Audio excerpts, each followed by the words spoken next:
nós vamos aprender o som que cada vogal faz. A, E, I, O, U. A letrinha A faz o som aberto de árvore, de anel, onde a boca abre bem e faz o som bem forte. A. Agora vou colocar âncora, que também começa com A, mas o somzinho sai pelo nariz, um somzinho nasal. E ambulância. Então, ó, árvore, anel, âncora e ambulância. Todos começam com a letrinha A. Agora a letrinha E. É de Elsa, que é um som aberto.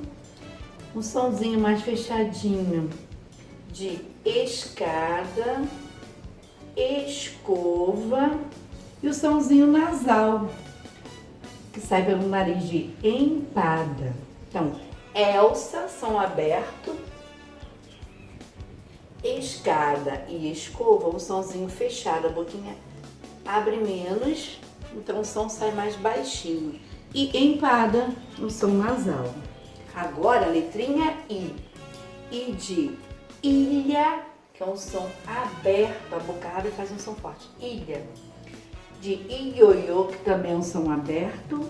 E de índio, que começa com I, mas faz um somzinho nasal, que sai pelo nariz. Então, ilha, ioiô e índio começam com a letrinha I. Agora a letrinha O. O de óculos, que é um som aberto, a boca abre e faz um som forte. Ó. O sonzinho fechadinho de olho, ovo, a boca abre menos e o som sai mais baixinho. E o sonzinho nasal que sai pelo nariz de ônibus e de onda. Óculos, olho, ovo, ônibus e onda.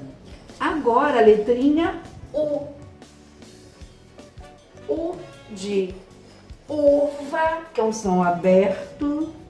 U de uniforme, que é um som aberto. A boca abre e faz um som mais forte.